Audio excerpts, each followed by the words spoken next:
देखो आगे भी XUV 700 है, वो भी ऐसे ऐसे थोड़ा हो रही थी।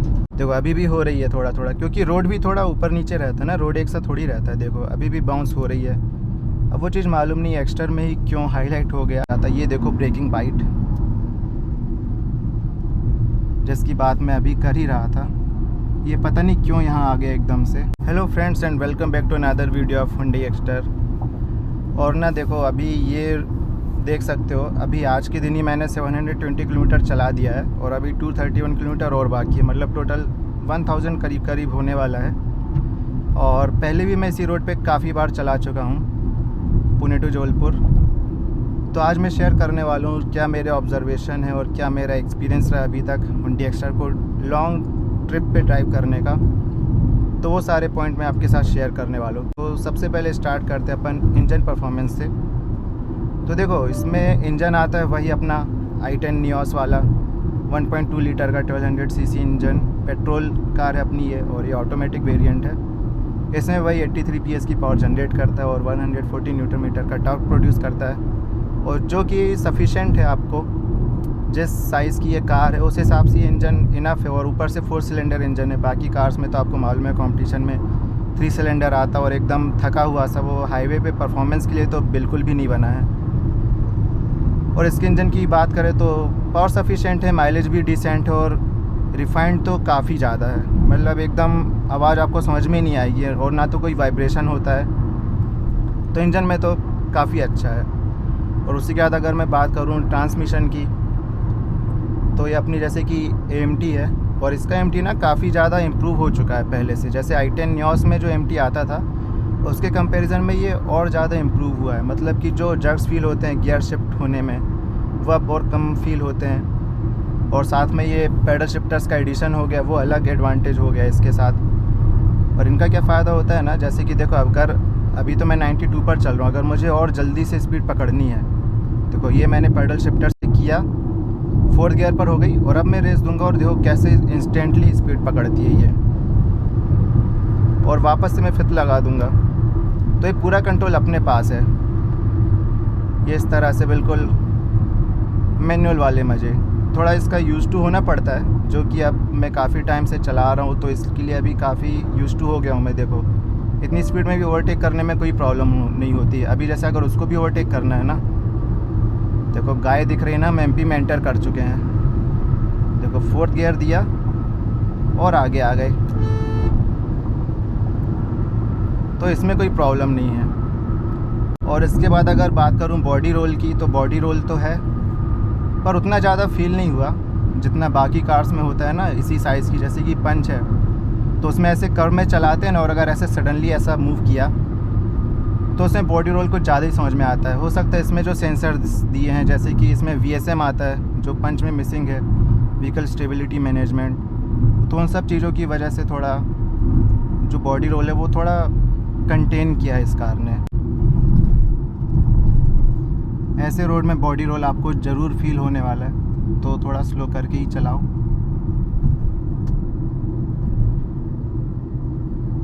और अगर भगाने के हिसाब से कार ले रहे हो तो फिर i10 ही ख़रीद लो, उसको बॉडी रोल काफ़ी कम है, उसका ग्राउंड क्लियरेंस भी कम है।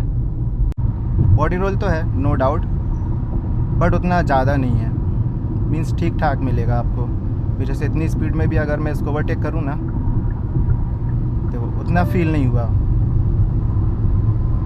और ओवरटेकिंग इजी है, देख ही रहे हो इतनी स्पीड में भी ओवरटेक कर रहा हूँ, उसमें कोई इशू नहीं है। और हाईवे स्टेबिलिटी की बात करूँ तो फिर जैसे कि अभी मैं समृद्धि एक्सप्रेसवे से ही आ रहा हूँ, जो कि 6 लेन एक्सप्रेसवे है, और ऊपर से महाराष्ट्र का तो लॉन्गेस्ट एक्सप्रेसवे है, तो वहाँ पर कार स्टेबल होती है। मैंने ज़्यादा हाई स्पीड में तो ड्राइव नहीं किया, क्योंकि 120 तक की स्पीड अलाउड है, तो मैंने 120 के ऊपर नहीं गया, ज़्यादा मुझे ऐसा शौक़ नहीं है। तो 120 में तो स्टेबल है, उसमें कोई इशू नहीं है। ऐसा नहीं लगता कि आउट ऑफ कंट्रोल जाएगी, यानी रिस्पॉन्स नहीं दे रही है, ओवरटेकिंग नहीं हो रही है, तो वो सारे इशू नहीं है इसमें। अच्छी परफॉर्मेंस है, 120 तक तो स्टेबल है। उसके ऊपर मैं गया नहीं, क्योंकि उससे ज़्यादा स्पीड वहाँ पर अलाउड थी नहीं, और मैं यही सजेस्ट करूँगा कि आप भी स्पीड लिमिट्स फॉलो करो।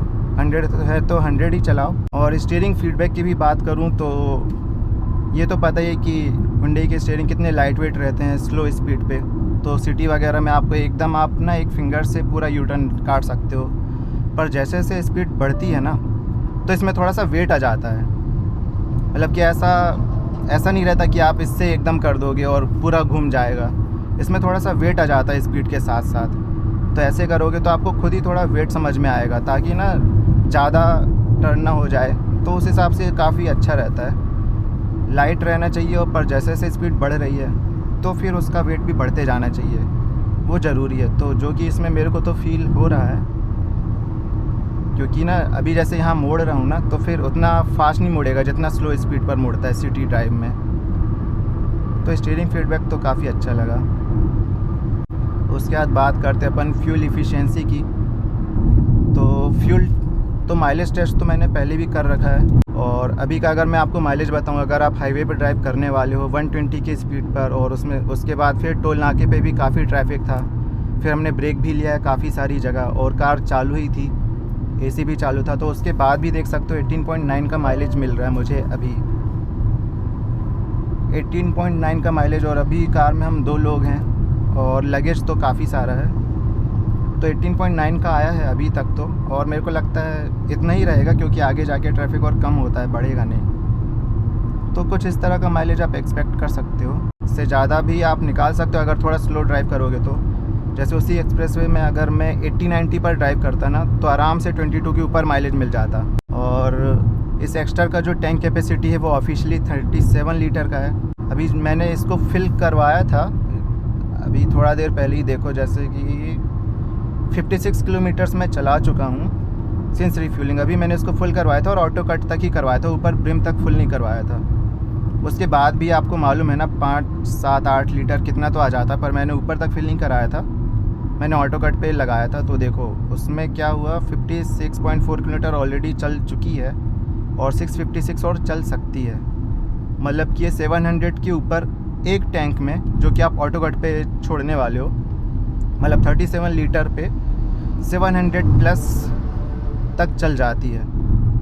तो इस हिसाब की इसकी कैपेसिटी है। अगर प्लान करो 700 किलोमीटर से ऊपर का तो ऑब्वियसली फ्यूल फिल करवाना पड़ेगा, जैसे कि मुझे भी करवाना पड़ गया। एक टैंक में तो पॉसिबल नहीं है, पर नागपुर तक आ जाता मैं सिंगल टैंक में। और देखो जब से फ्यूल डलवाया है तब से 19.4 का माइलेज आया है, क्योंकि यहाँ पर स्पीड 120 की तो रख सकते नहीं। ये अपना नागपुर से आगे आया हूँ मैं, और ये पेंच नेशनल पार्क आने वाला है अभी थोड़ा देर से। तो ऐसा कुछ है।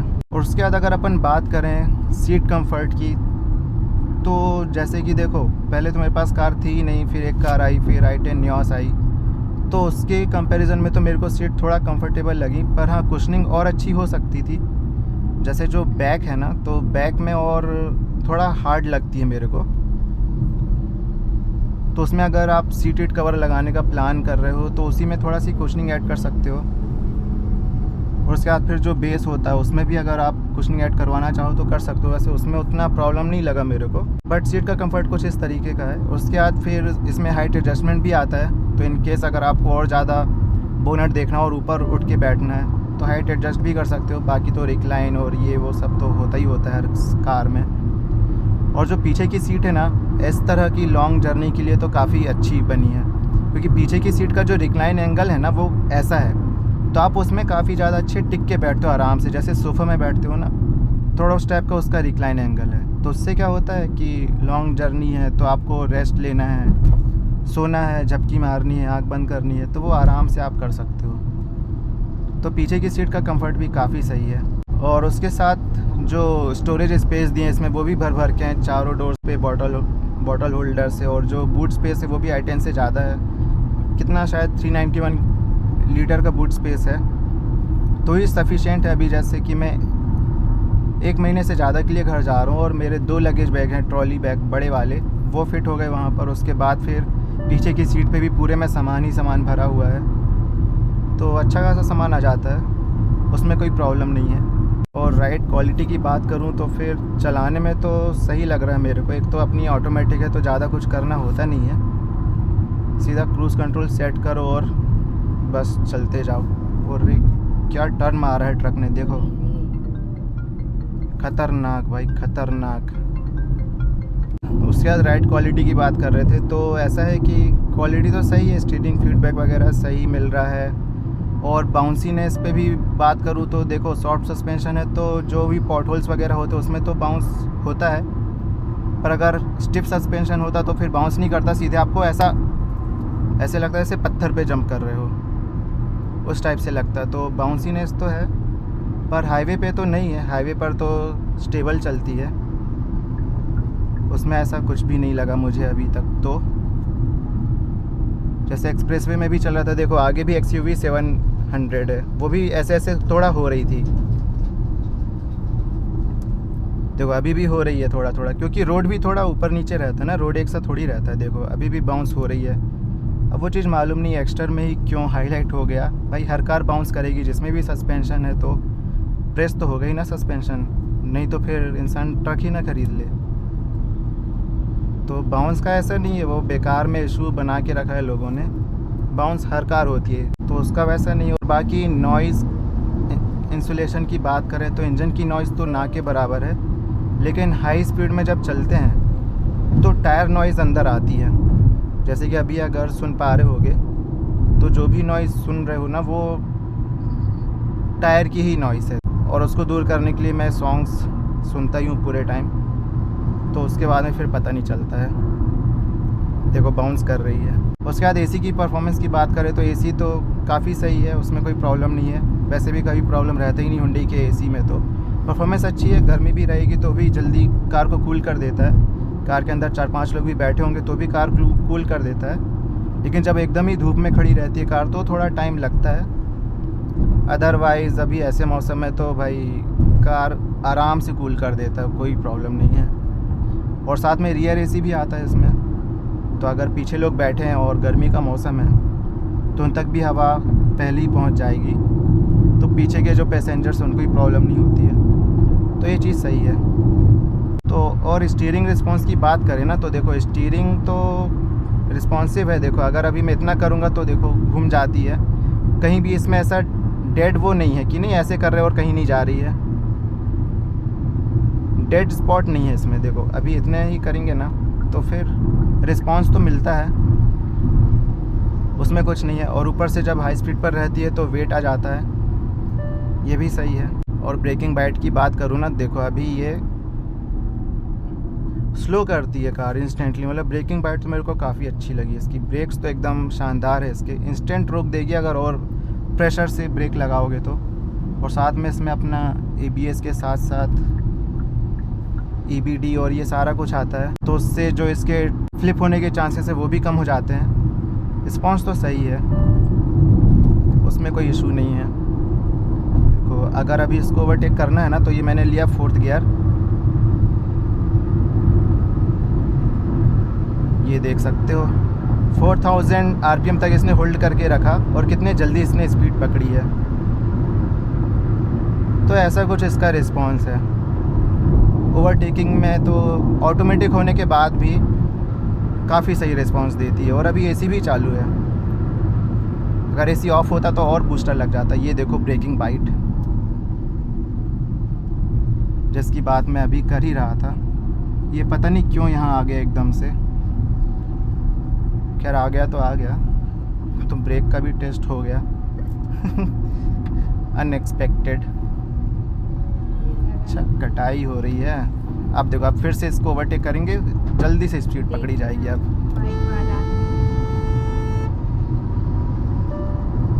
ये देखो जैसे 80 पे आया खुद ही 5th गियर ले लिया, और ज़्यादा ज़ोर से रेस दबाता ना तो फिर 4th गियर पे रही आती। तो ऐसा कुछ रिस्पॉन्स है इसका। इसके बाद इसके फीचर्स पे आए, जैसे कि इसका जो टच स्क्रीन है डिसेंट है, 8 इंच साइज़ का है, और जो भी इंफॉर्मेशन है डिस्प्ले करता है अभी, जैसे एप्पल कारप्ले यूज़ कर रहे हैं। और साथ में इसमें बटन भी स्टीयरिंग में ही दिए हैं सारे कुछ, सारे म्यूज़िक वाले, क्रूज़ कंट्रोल वाले, MID को एडजस्ट करने वाले, सारे के सारे कंट्रोल यहीं पर है। तो अपने को यहाँ नहीं जाना है, यहाँ से ही मैं सारा कुछ चेंज कर सकता हूँ। और ये टायर प्रेशर वगैरह तो सारी इन्फॉर्मेशन अपने पास में। और ये जो कंट्रोल्स हैं स्टीयरिंग में ही दिए हैं, ये काफ़ी सही चीज़ लगी मेरे को, क्योंकि बाकी कार्स में वो डंडी रहती है और उसमें जाकर ही करना पड़ता है, तो उससे थोड़ा डिस्ट्रैक्शन हो जाता है। तो वो चीज़ बढ़िया है।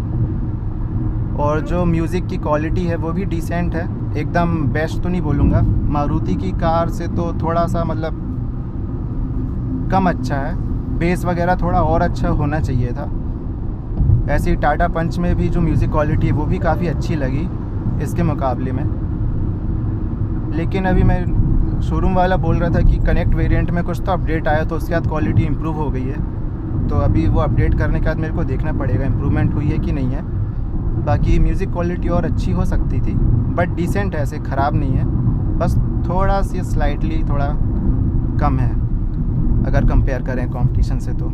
और साथ में इसमें फ़ीचर्स में क्रूज़ कंट्रोल भी ऐड कर दिया है, जो कि लॉन्ग ट्रिप के लिए तो काफ़ी ज़्यादा ज़रूरी है, खासकर जब आप एक्सप्रेस वेज पर चलाने वाले हो। तो आपने एक बार क्रूज़ सेट किया और बस कार को चलने दो, स्टीयरिंग पकड़ के बैठ जाओ, जो कि मैंने किया था। 120 पर क्रूज़ सेट किया और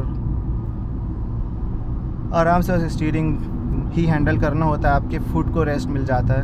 तो क्रूज़ कंट्रोल भी सही फीचर दिया है। इसके बाद बात करें अगर अपन सेफ्टी फ़ीचर्स की, तो वो तो इसमें भर भर के दिए हैं, और कई सारे सेफ्टी फ़ीचर्स तो इनने स्टैंडर्ड करे हैं, जैसे कि 6 airbags, ABS, CBD, VSM, vehicle stability management और हिल होल्ड असिस्ट। वो तो काफ़ी सही फीचर लगा मेरे को, क्योंकि कई बार क्या होता है ना, ऐसे फ्लाईओवर होता है या पार्किंग में जाना होता है और ट्रैफिक जाम लगा होता है, तो ऐसे स्लोप में कार स्टॉप करनी पड़ती है। उस पर तो मैंने वीडियो ही बनाया है पहले। तो वो फीचर्स भी काफ़ी हेल्पफुल हैं लॉन्ग ड्राइव, लॉन्ग ट्रिप्स के लिए, क्योंकि कब कहाँ कैसी सिचुएशन आ जाए कुछ भरोसा नहीं है।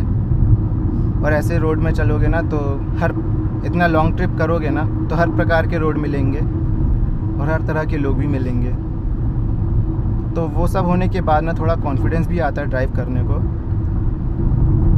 तो लॉन्ग ड्राइव का कुछ ऐसा एक्सपीरियंस रहा है मेरा। और अभी मैं जैसे जबलपुर जा रहा हूँ, अभी फिर वापस भी आऊँगा नेक्स्ट मंथ, वापस से 1000 किलोमीटर ड्राइव करूँगा। तो एक्सपीरियंस तो मेरा काफ़ी सही रहा है अभी तक। माइलेज से भी मुझे कोई प्रॉब्लम नहीं है, और माइलेज से प्रॉब्लम इसलिए नहीं है मुझे क्योंकि मेरी एक्सपेक्टेशन माइलेज को लेके ज़्यादा थी ही नहीं। मैं ऑफिस इसी से जाता हूँ, तो मालूम ही है ट्रैफिक में चलाओगे माइलेज तो कुछ आएगा नहीं। तो माइलेज को लेके मैं पहले ही रेडी था, पर उसके बाद भी ये काफ़ी अच्छा माइलेज दे देती है मुझे, वो भी AC ऑन होने पर। तो वो काफ़ी सही चीज़ है मेरे लिए। तो दोस्तों यही था मेरा लॉन्ग ट्रिप का फीडबैक। बाकी आपका क्या फीडबैक है, आपको कैसी लगी है चलाने में, वो मुझे बताना। फिर मिलेंगे नेक्स्ट वीडियो में। बाय।